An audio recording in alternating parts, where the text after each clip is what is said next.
6:16 and time for your pinpoint weather and traffic together, and a chilly day this morning, but not too bad in terms of battling anything that's falling from the sky, at least. That's right. We have another dry day on the way. Should be an easier trip in. It's back to school for a lot of the kids that had a snow day yesterday. Today on Live Pinpoint Doppler 12 radar, it's been almost 36 hours now since the last flakes of snow fell, and so a nice quiet start along 95 and 295. We'll zoom in over Exeter and more specifically go right down to Yawgoo Valley here in a second, but cold, dry conditions continue. Great start to the ski season for Yawgoo Valley with that nice foot and a half of snow in Exeter. More seasonable air looks to return by late in the week. It does turn a little bit milder, and we do have another storm system slated for it looks like the weekend now, maybe late Friday night into Saturday, and we're keeping an eye on it because the precipitation type is a little trickier with this storm. Yawgoo Valley, though, here it is from overnight. They had the snow guns turned on for a few hours, taking advantage of the chilly temperatures. Right now, we're down into the teens to around 20 most areas. Greenville's at 15. Wind chill at times dipping into the single digits. Wakefield 18, Portsmouth at 21 degrees.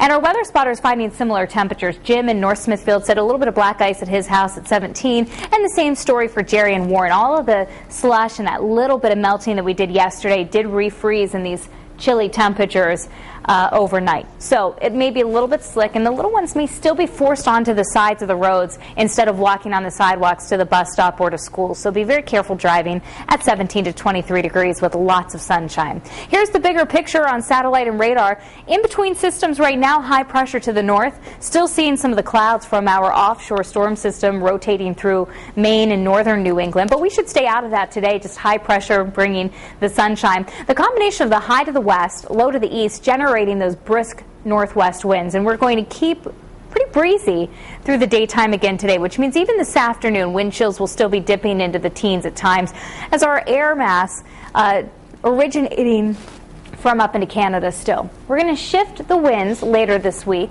and we're going to start to tap into some of this milder air, relatively speaking, that's off to our south and west, and that'll move in and allow us to return back to more typical late December temperatures for the first time in nearly 2 weeks.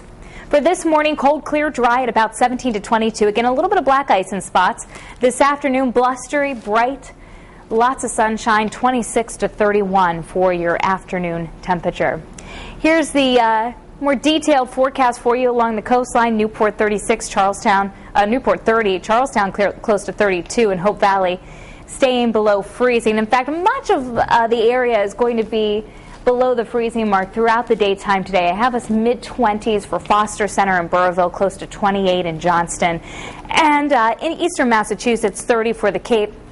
New Bedford close to 30 degrees, mostly sunny skies, dry, chilly, and still those very active winds. Now, as we head into the nighttime tonight, just clear, cold, and dry, lows around 15. I expect us to start off with sunshine on Wednesday, but late in the day the clouds will start to roll in. And Wednesday night, over Cape Cod and Plymouth counties in Massachusetts, a little weak disturbance comes through, enough that it may generate a snow shower well along the coastline of eastern Mass. So that means most of us won't see it. I'm just forecasting clouds for Rhode Island and Bristol County, Mass. And then as we head into your Christmas Eve, Thursday, gets a little bit milder, 38, a blend of clouds and sunshine. Similar conditions Friday with a high around 40. And again, we're watching the storm system for determining what type of precipitation. Right now I'm leaning towards perhaps the start as a wintry mix, but a change over to rain and some heavy rain possible. Shift in the track of the storm, though, could mean that we'd hang on to the wintry weather a little bit longer. So check back in with us as we continue to detail and watch.